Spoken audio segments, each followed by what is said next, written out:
Congressman Byron Donalds from House Oversight and former CBO Director Douglas Holtz-Eakin. Gentlemen, it's great to have you both on. We've got a lot to tackle tonight. Thanks for joining us. Okay, the president will speak tomorrow night about the soul of the nation. Okay, this is the way to look at it, Congressman and Douglas. We are in political silly season. He and Democrats are trying to shift the midterm focus to Trump, MAGA voters, to distract from the kryptonite hitting the polls. And this is the way to look at it. Voters look at elections. They start to pay attention in August and September. The polls show across the board the economy, inflation, the recession, crime on the border top their concerns. What do you say, Congressman? I think that what you're saying is absolutely correct. Joe Biden has to distract because his agenda has failed all Americans. I don't care if you're a Republican, an independent, a Democrat. His agenda has failed you. He loves to talk about fighting for the soul of America. Well, here's the real deal. Republicans are fighting for the soul of America because we have a president who does not care about the plight that is facing the American people. He doesn't care about fentanyl killing people in our streets. He doesn't care about inflation, which he caused, and he simply does not care about the rule of law. His student loan bailout is illegal. I know we're going to talk about it, but it's illegal. So people need to understand Joe Biden only cares about his political prospects, not the issues that are actually facing the American people. To what the congressman is saying, Douglas, now that you think about it, I mean, he did a student loan bailout or auto loan. People who borrow loans for their cars, are they going to get a bailout with California bans gas cars? I am being facetious. I'm just pointing that out. But, you know, let me point this out too, Douglas.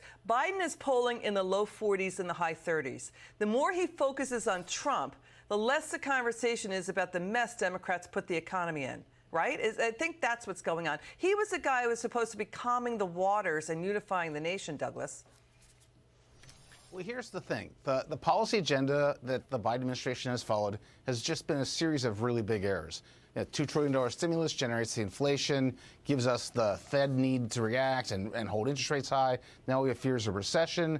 And then along comes a second very big blunder, this student loan forgiveness agenda. That's a mistake economically. It's indefensible legally. I think that's right. It's indefensible from a policy point of view.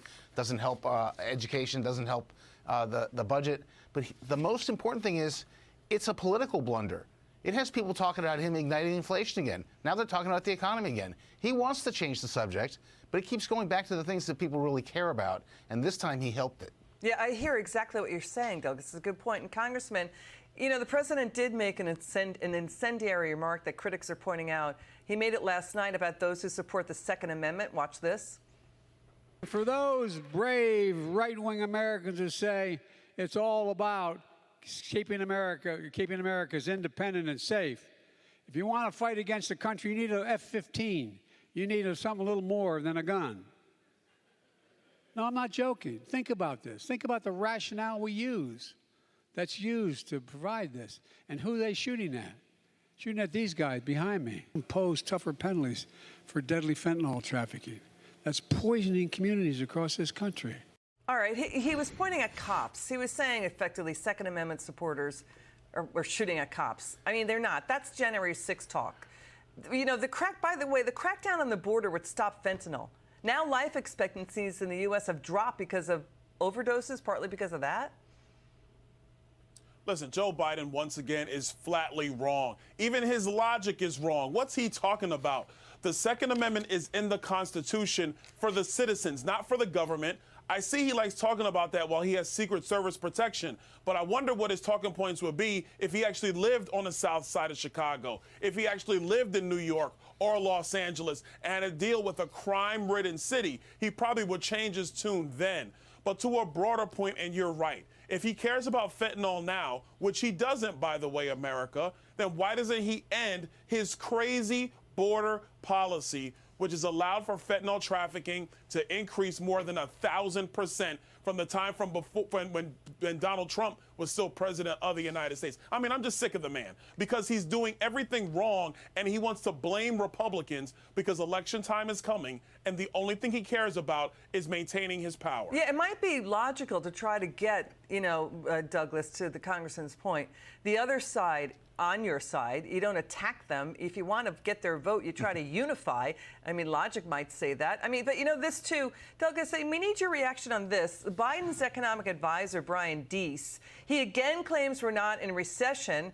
He says we're in a transition, but then he says a slowdown is part of that transition. I mean, people's heads are spinning over that. Watch this. Well, as I said, we are in a transition, and we certainly anticipate that as part of that transition, we will see some cooling in the rate of job growth across time. What you're seeing is that we are in a transition. We are transitioning clearly. We're certainly in a transition, and we are seeing slowing as we all would have expected.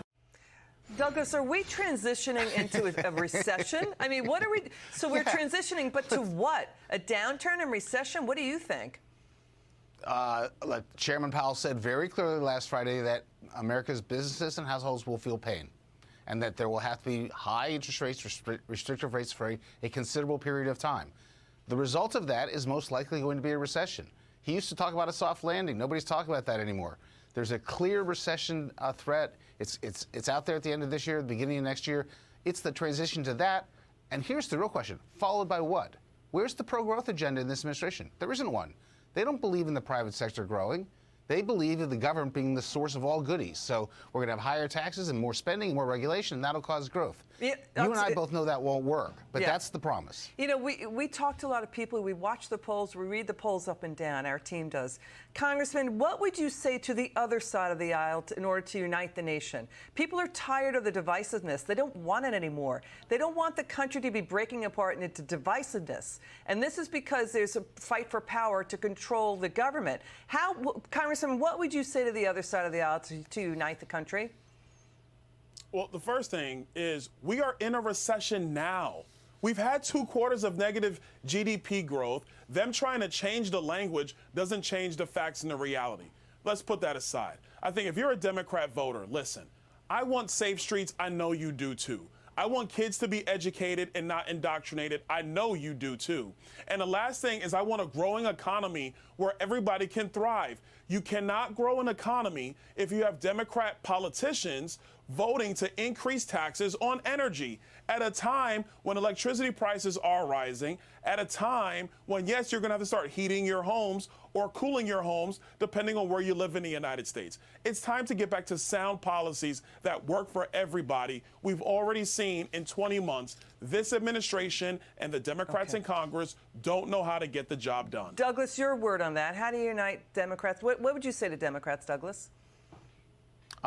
Everyone is united by a growing economy. There's no question. It is the route to jobs and to self-esteem, self-sufficiency.